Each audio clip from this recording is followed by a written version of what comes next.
Mengenal COVID varian Omikron, benarkah lebih berbahaya? Berikut 5 fakta terbarunya. Varian Omikron menjadi salah satu mutasi virus COVID-19 yang tengah diwaspadai.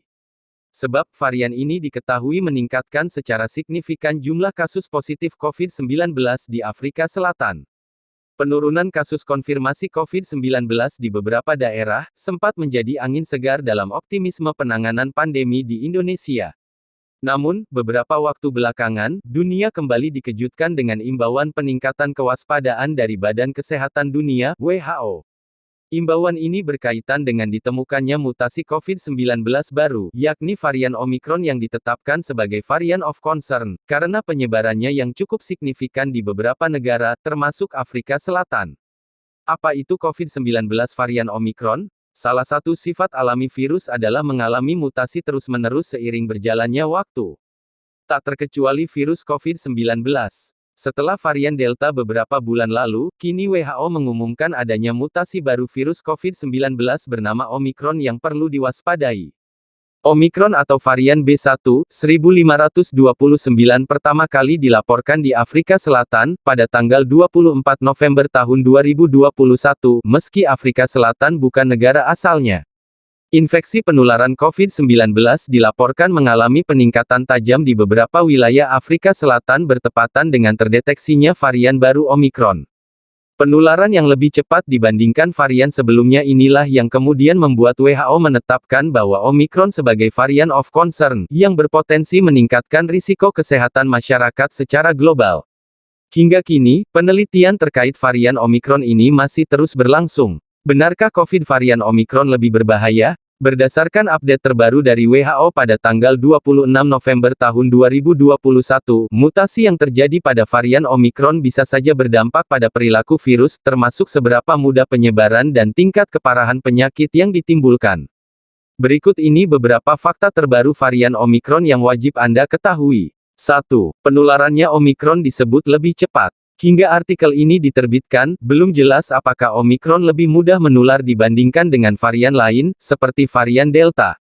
Peningkatan kasus konfirmasi positif COVID-19 di Afrika Selatan memang terjadi. Akan tetapi, studi epidemiologi masih terus dilakukan untuk memastikan bahwa hal ini memang terjadi akibat varian baru COVID.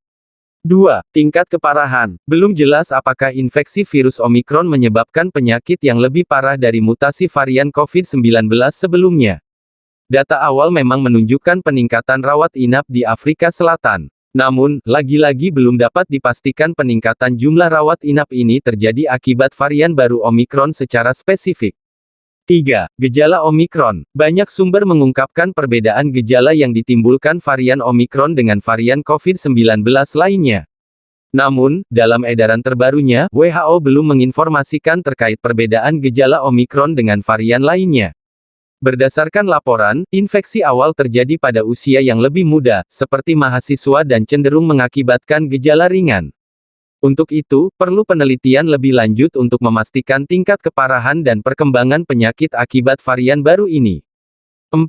Kemungkinan infeksi berulang. Informasi terbatas menyatakan bahwa peningkatan risiko infeksi berulang pada Omikron sangat mungkin terjadi. Artinya, Anda yang sebelumnya pernah terkena COVID-19 juga bisa lebih mudah terkena Omikron dibandingkan varian lainnya. Namun, perlu ada penelitian lebih lanjut terkait kepastian akan informasi ini. 5. Efektivitas vaksin terhadap varian Omikron. Meski masih dalam pengkajian terkait potensi vaksin terhadap varian Omikron, WHO tetap menjadikan vaksin COVID-19 sebagai hal yang penting untuk mengurangi tingkat keparahan penyakit dan kematian akibat virus COVID-19. Apa saja upaya yang telah dilakukan untuk pencegahan virus COVID-19 varian Omikron di Indonesia? Mengingat varian Omikron ditetapkan sebagai varian of concern, dan penyebarannya sudah mulai memasuki beberapa negara di Eropa, seperti Inggris, Belgia, Jerman, dan Italia, WHO mengimbau negara-negara di dunia untuk meningkatkan kewaspadaan, tak terkecuali di Indonesia. Terkait hal ini, pemerintah Indonesia lewat Satuan Tugas Penanganan COVID-19 menerbitkan Surat Edaran No. 23 Tahun 2021, tentang protokol kesehatan perjalanan internasional pada masa pandemi COVID-19 yang mulai berlaku pada hari ini tanggal 29 November tahun 2021. Dalam kebijakan tersebut terdapat beberapa perubahan yang menjadi fokus utama mencegah varian Omikron masuk ke Indonesia, antara lain. Pelarangan masuk warga negara asing dengan riwayat perjalanan 14 hari terakhir dari Afrika Selatan, Botswana, Namibia, Zimbabwe, Lesotho, Mozambik, Eswatini, Malawi, Angola, Zambia, dan Hong Kong. Warga negara Indonesia dengan riwayat perjalanan dari negara-negara tersebut harus dikarantina selama 14 hari. Meningkatkan waktu karantina warga negara asing dan warga negara Indonesia dari luar negeri, di luar negara-negara tersebut, yang tadinya hanya 3 hari menjadi 7 hari karantina hingga artikel ini diterbitkan, WHO masih bekerja sama dengan sejumlah peneliti di berbagai belahan dunia untuk lebih memahami varian baru COVID-19, yakni Omikron.